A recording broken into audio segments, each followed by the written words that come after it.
बिंदु अपने बाबा से कहती है, बाबा हम अपना घर जरूर बनाएंगे और अपनी पहचान खुद ही बनाएंगे।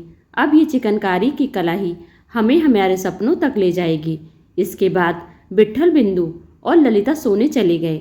दूसरी तरफ हवेली में वीर करवटें बदल रहा था। उसे रह रहकर बिंदु से जुड़ी बातें याद आ रही थी। उसे याद आ रहा था किस तरह से बिंदु ने उसकी मेहनत, उसकी योग्यता पर उंगली उठाई थी, और वो सब याद करके उसका मन गुस्से से भर गया। फिर वीर की नज़रों के सामने वो दृश्य घूम गया जब आज बिंदु ने बिना डरे इतनी मुश्किल सिचुएशन का सामना किया था। वीर खुद से बोला, आखिर मैं उस लड़की के बारे में इतना क्यों सोच रहा हूँ। एक नंबर की नकचड़ी और बदतमीज है वो। आज कितने दिन हो गए मुझसे सीधे मुंह बात तक नहीं की। तभी वीर को वो समय याद आ गया था जब बिंदु की चुन्नी में आग लग गई थी और उसने कोल्ड ड्रिंक डालकर आग बुझा दी थी। वो सब याद करते ही वीर के चेहरे पर मुस्कान छा गई। अगला दिन बिंदु के लिए नया सवेरा लेकर आया था। बिंदु ने विट्ठल की बात बड़े मुश्किलों के बाद मानी थी, इसलिए वो सुबह से ही बिंदु को चिकनकारी सिखाने की सारी तैयारियां करके बैठा था। हालांकि बिंदु ने कई सालों पहले भी विट्ठल से चिकनकारी सीखी थी, लेकिन आज वो चिकनकारी के व्यापार में पहला कदम रखने जा रही थी, इसलिए बात कुछ और ही थी। बिंदु की आंखें भी ठीक से नहीं खुली थी और विट्ठल ने उसे अपने सामने बैठा लिया। विट्ठल ने उसे कुछ फंदे चढ़ाने सिखाए, लेकिन तब तक बिंदु ने सुई उठाकर एक बार में ही फूल काट दिया। अरे वाह बिटिया, तुम्हारा हाथ तो बहुत साफ है। आज पहले ही दिन तुमने इतनी बढ़िया कढ़ाई की है। तुम सब कुछ बहुत जल्दी ही सीख जाओगी। विट्ठल के साथ साथ ललिता भी उसकी कला को देखकर खुश हो रही थी। तभी बिंदु मुंह फाड़कर जम्हाई लेते हुए बोली, इसमें क्या है बाबा, ये कढ़ाई तो तुम हमें बचपन से ही सिखाए जा रहे हो। ये तो हमको बहुत अच्छे से आती है। अगर हम बार बार ऐसे ही फूल काटना सीखेंगे तो हमारा मन नहीं लगेगा। देखो हमें अभी नींद आने लगी, हमें कुछ नया सिखाओ ना, नहीं तो हम चले सोने। बिंदु की बात सुनकर विट्ठल ने कुछ कड़े मिजाज में कहा, अरे सीखना पड़ेगा, बार बार कढ़ाई करोगी तभी तो हाथ साफ होगा। चिकनकारी हमारा व्यापार है, तुम इससे भाग नहीं सकती। रोज कम से कम 3 से 4 घंटे मेहनत करनी पड़ेगी। विट्ठल की बात सुनकर बिंदु ने फिर से सुई अपने हाथ में उठा ली और अब वो नई तरह का फूल काटते हुए बोली, बाबा सबसे पहले ये जान लो कि चिकनकारी कला है, व्यापार नहीं। और दूसरी बात ये कि हम कुछ नया सीखना और बनाना चाहते हैं। अब देखो हम क्या करते हैं। बिंदु की बातों ने विट्ठल की जुबान को बंद कर दिया था, लेकिन बिंदु चाहे कुछ भी कह ले, विट्ठल आज बहुत खुश था। बिंदु के मन में ना जाने क्या आया, वो नई तरह का फूल बनाने लगी। अरे ये क्या कर रही हो, अरे ये क्या कर रही हो, अभी तो सिखाया था तुम्हें, ये कैसे सुई चला रही हो। विट्ठल बिंदु को टोकने लगा, लेकिन बिंदु पूरे मन से अपने हाथ में ली हुई सुई नचाकर फूल काढ़े जा रही थी। थोड़ी देर बाद विट्ठल और ललिता बिंदु की कला देखकर हैरान रह गए थे। उसने कुछ अलग तरह का बहुत सुंदर फूलों का गुच्छा काढ़ा था। विट्ठल ने आज तक इस तरह की चिकनकारी नहीं देखी थी। विट्ठल धीरे से बोला, अच्छा तो बना है, लेकिन इस तरह की कढ़ाई में बहुत समय लगेगा। जब एक साथ बहुत सारा काम सर पर आ जाएगा तो सुई इतनी आसानी से नहीं नाच पाएगी। बिंदु को ये समझ में आ गया था वो जिस तरह की कढ़ाई करना चाहती थी, शायद विट्ठल उसकी उस प्रतिभा को कभी नहीं समझ पाएगा। लेकिन यह सब जानकर वो भी चुपचाप उठकर नहाने चली गई थी। वहीं दूसरी तरफ वीर आज कंपनी के लिए कुछ बड़े कॉन्ट्रैक्ट की तलाश में लखनऊ गया था। आज वीर के लिए बहुत बड़ा दिन था, क्योंकि पहली बार उसे अपनी प्रतिभा को विदेश तक पहुंचाने का मौका मिला था। वो गहरी सांस लेते हुए मीटिंग रूम में अंदर आया और उसने कुछ चिकनकारी के सैंपल्स प्रेजेंट करने शुरू किए। चिकनकारी की कला हमारे देश की संस्कृति का एक अनोखा हिस्सा है। मुझे गर्व है कि मैं अपने देश की इस तरह की प्रतिभा को आप सबको दिखाने जा रहा हूँ। इतना कहकर वीर एक के बाद एक कुछ नए चिकनकारी के सैंपल्स जर्मनी की कंपनी के लोगों को दिखाने लगा। दैट्स लुकिंग ग्रेट, बट इसमें कुछ नया क्या है, वहीं बैठे एक एम्प्लॉय ने बीर से पूछा, सर ये कला है, ये डिजाइन हैंडमेड है। सदियों से ये कला हम जनरेशन से दूसरे जनरेशन को सिखाते चले आ रहे हैं, बीर ने पूरे आत्मविश्वास के साथ कहा।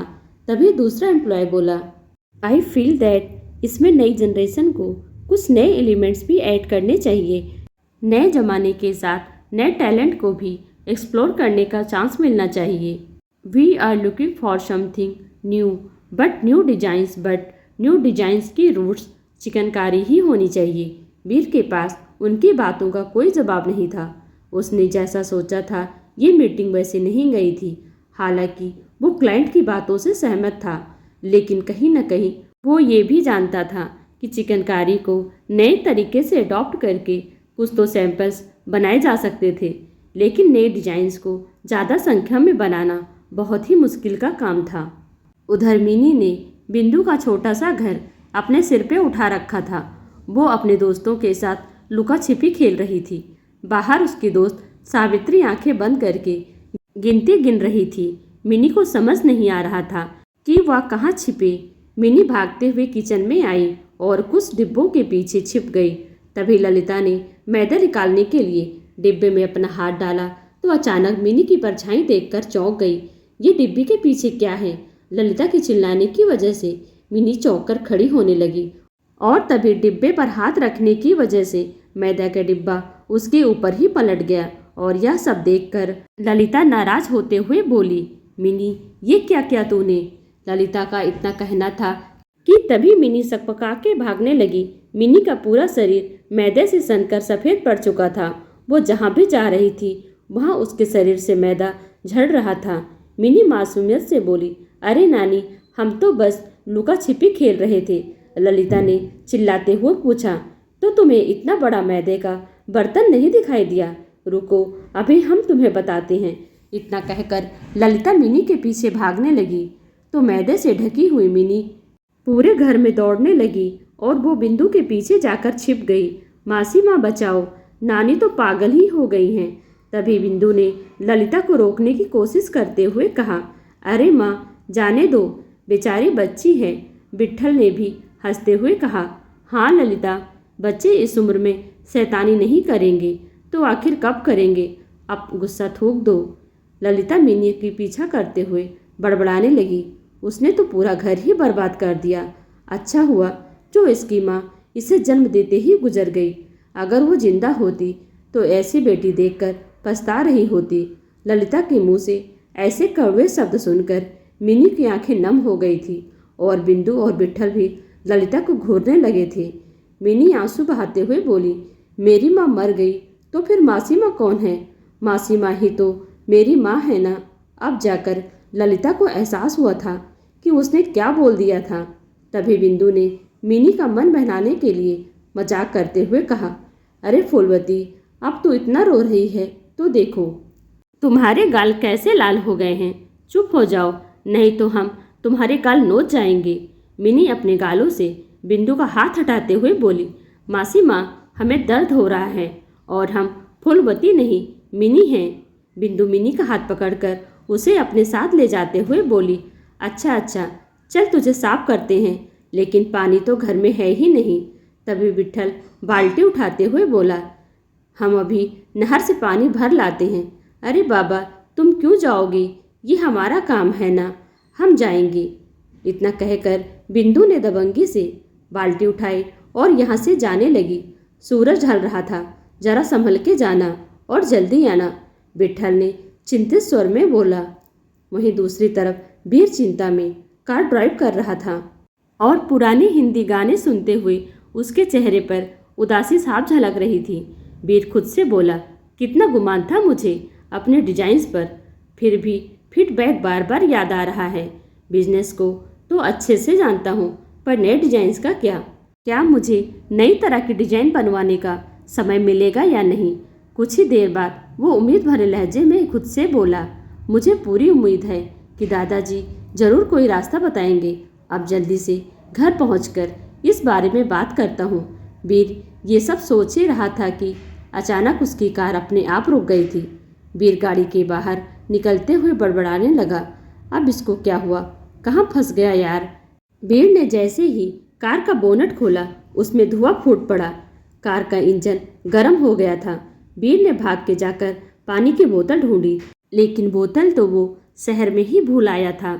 बीर पानी की तलाश के लिए जंगल में बहती नहर की तरफ बढ़ने लगा, जहां उसे शांति से भरी हवा महसूस हो रही थी। वो आगे बढ़ ही रहा था कि अचानक झाड़ियों से आती पायल की आवाज़ ने उसे डरा दिया था। बीर नर्वस होकर चिल्लाया, कौन है वहाँ? पायलों की आवाज़ बढ़ती जा रही थी और उसका दिल तेजी से धड़कने लगा था। तभी उसे अंधेरे में किसी की भागने का एहसास हुआ। बीर चिढ़कर बोला, यहाँ बहुत अजीब लग रहा है, यहाँ से जल्दी बाहर निकलना पड़ेगा। चलते हुए उसे महसूस हुआ जैसे कोई उसके पीछे की तरफ था, और वो जैसे ही पीछे मुड़ा तो उसे कोई नजर नहीं आया।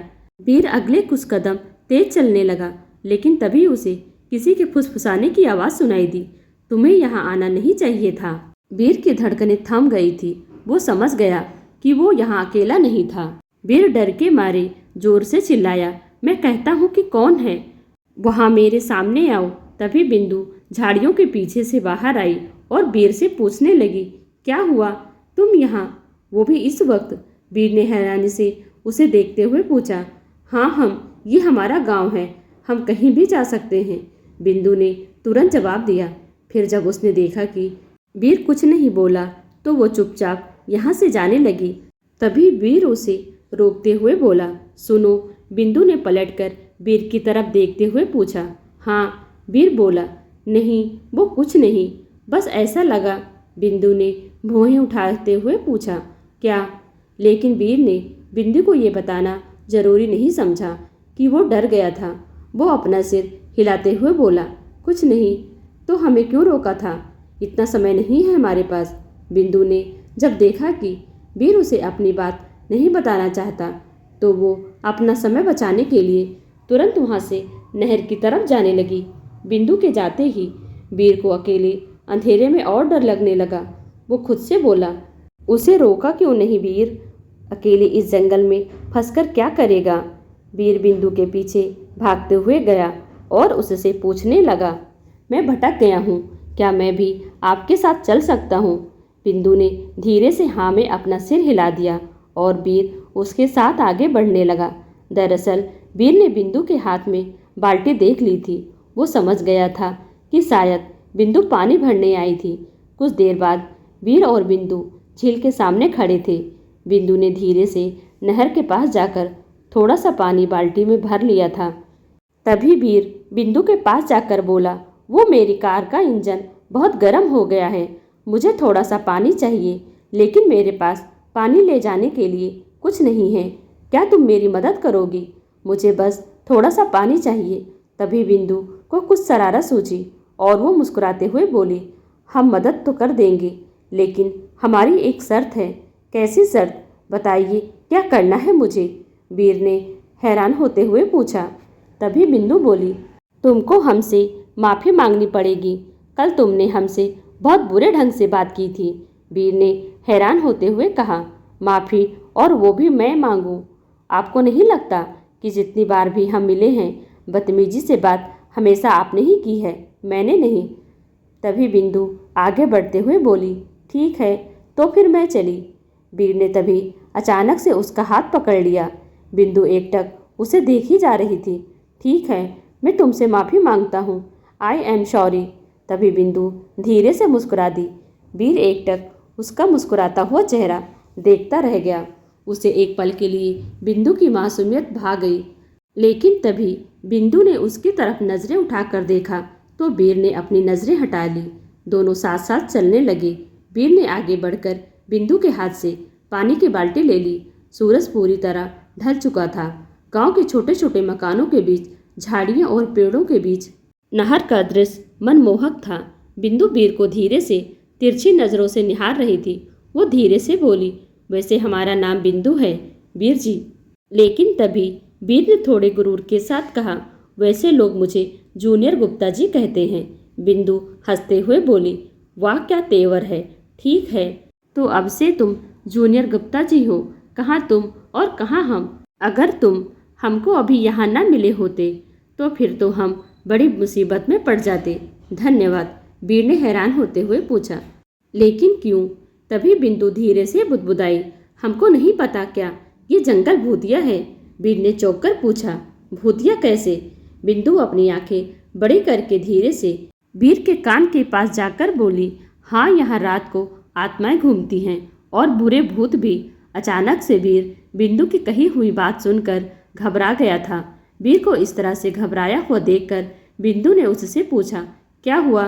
वीर अपनी घबराहट को छिपाते हुए कॉन्फिडेंस के साथ बोला, कुछ नहीं। लेकिन तभी बिंदु उसे झूठे भूत की कहानी सुनाने लगी। पता है, कई साल पहले एक औरत ने इस नहर में कूदकर आत्महत्या कर ली थी और वो औरत आज भी कुछ लोगों को रात में दिखाई देती है और वो लोगों को अपने साथ नहर में खींचकर ले जाती है।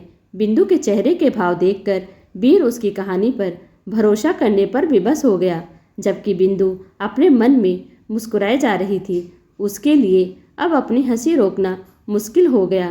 बिंदु आगे बोली, छोटे गुप्ता जी, तुमको पता है यहाँ रात को आकाश में कुछ अजीब चीज़ें घूमती हैं। वीर ने चौंक कर कहा, क्या सच में? कैसे? बिंदु उसे और डराते हुए बोली, तुम उन्हें देख नहीं पाओगे, लेकिन तुम उनकी आहट सुन सकते हो। अब वीर को इतना डर लग रहा था कि वो भागने का योजना बनाने लगा। उसने बिंदु का हाथ पकड़कर भागते हुए कहा, मुझे लगता है कि तुम सही कह रही हो। पता है, मैंने किसी के पायल की आवाज़ सुनी थी। चलो यहाँ से जल्दी निकल चलते हैं। वीर के चेहरे का रंग उड़ गया और उसे इस हालत में देखकर बिंदु अपनी हंसी नहीं रोक पा रही थी। बिंदु अब जोर जोर से हंसने लगी और वीर हैरान होकर उसे देखे जा रहा था। वीर ने भौएं उचकाते हुए बिंदु से पूछा, ओह, तो ये भूतों की कहानी और तुम्हारी बातें सब झूठ था? बिंदु ने किसी तरह से अपनी हंसी रोकते हुए कहा, अरे हम तो बस इतना ही कह पाई थी कि तभी वीर ने उसके करीब आकर उसकी आंखों में देखते हुए कहा, अब बस करो और मान भी लो, ये सब तुम्हारा नाटक था। तुम मुझे पागल बना रही थी और मैं। अब बिंदु ने वीर की आंखों में देखकर उसे समझाते हुए कहा, अरे किसी को भी डर लग सकता है, इसमें इतना शर्मिंदा होने वाली बात नहीं है। वीर एक पल को बिंदु के मुंह से समझदारी वाली बातें सुनकर हैरान रह गया था। वो उसकी आंखों में खोसा गया। बिंदु भी वीर की तरफ देखे जा रही थी। चारों तरफ सन्नाटा छाया था। ऐसा लग रहा था कि जैसे दोनों की नजरें आपस में बातें कर रही हों कि तभी सर्द हवा दोनों को हल्के से छू गई और बिंदु अपनी चुप्पी तोड़ते हुए बोली, वैसे तुम इतने बुरे भी नहीं हो जितना हमने सोचा था। हम जानते हैं कि पार्टी में हमारा बर्ताव ठीक नहीं था, इसलिए हम बिंदु जो किसी के सामने नहीं झुकती, उसके बावजूद भी तुमसे माफ़ी मांग रहे हैं। बिंदु की बात सुनकर वीर मुस्कुरा दिया और बोला, तुम सच में बहुत मासूम हो बिंदु। बिंदु तुरंत बोली, तो तुमने हमको माफ़ कर दिया ना? वीर ने मुस्कुराते हुए अपना सर हाँ में हिला दिया और कहा, मुझे लगता है कि हमने शुरुआत से ही गलती कर दी और अब हमें वो गलती सुधार लेनी चाहिए। फिर वीर ने अपना हाथ आगे बढ़ाते हुए कहा, क्या तुम मुझसे दोस्ती करोगी? बिंदु ने भी मुस्कुराते हुए अपना हाथ आगे बढ़ा दिया। दोनों हाथ मिला ही रहे थे, तभी नहर के पास से झाड़ियों के हिलने की आवाज़ आने लगी। वीर ने हंसते हुए बिंदु से कहा, ये जरूर तुम्हारी ही शरारत होगी, अब मैं डरने वाला नहीं। बिंदु ने मुस्कुराते हुए कहा, देखो वहाँ झाड़ियों के पास एक चुड़ैल खड़ी है। तभी वीर हंस दिया और दोनों अब कार की तरफ बढ़ने लगे। वहीं दूसरी तरफ विट्ठल परेशान होते हुए आंगन में टहलता जा रहा था। मिनी ने अब तक कूद कूद कर खुद को आधा से ज़्यादा साफ कर लिया था। विट्ठल खुद से बोला, बिंदु कहाँ होगी? बहुत समय हो गया, कहीं उसके साथ हमें उसकी तलाश करनी चाहिए। ललिता ने भी परेशानी भरे स्वर में कहा, ये लड़की किसी की सुनती नहीं, अब तो हमको भी उसकी चिंता हो रही है। तभी विट्ठल बिंदु को ढूंढने के लिए गांव के कुछ आदमियों को इकट्ठा करने लगा। उधर वीर ने बिंदु के हाथ से बाल्टी ली और कार के कार्बोरेटर में पानी डालने लगा। जल्दी से कार में बैठो और निकलो यहाँ से। इसके बाद वीर ने कार का दरवाज़ा खोला और कहा, रात बहुत हो गई है और अब हम दोस्त बन चुके हैं, बैठो, मैं तुम्हें ड्रॉप कर देता हूँ। बिंदु हाथ में पानी की बाल्टी लेकर ड्राइवर के बगल वाली सीट पर बैठ गई अब वीर दरवाज़ा बंद करके जैसे ही अपनी सीट की तरफ जाने को हुआ कि तभी ऊपर पेड़ की टहनी से एक सांप ठीक उसके चेहरे के सामने झूल गया। वीर के तो डर के मारे हाथ पैर फूलने लगे। बिंदु कार के अंदर से चिल्लाई, वीर जी पीछे हटो, धीरे से पीछे हट जाओ, वो कुछ नहीं करेगा। लेकिन वीर के कदम तो जैसे वहीं जम गए थे। सांप ठीक वीर के चेहरे के सामने आकर रुक गया। वो उसे डसने ही वाला था कि तभी कार का दरवाज़ा खुला और वीर बिंदु के ऊपर ही जा गिरा, जिसकी वजह से बाल्टी का आधा पानी छलक कर कार में ही गिर गया था। सांप कार के बाहर से जा चुका था और कार के अंदर वीर और बिंदु एक दूसरे के बेहद करीब थे। वीर के हाथ पांव डर के मारे कांप रहे थे। बिंदु ने धीरे से उसके कंधे पर हाथ रखते हुए कहा, अब सब ठीक है। तुमने मुझे भूत प्रेत की उल्टी सीधी कहानियां सुना दी, लेकिन ये क्यों नहीं बताया कि यहाँ सांप भी आ जाते हैं। इतना कहकर वीर जल्दी से अपनी सीट पर बैठा और उसने तेज रफ्तार में कार यहाँ से निकाल ली। विट्ठल और गांव के कुछ लोग हाथ में लालटेन और मसाल लिए बस विट्ठल के घर से निकल ही रहे थे। तभी विट्ठल की नज़र सामने आ रही वीर के बगल में बैठी हुई बिंदु पर पड़ी और उसके कदम वहीं पर ठिठक कर रह गए।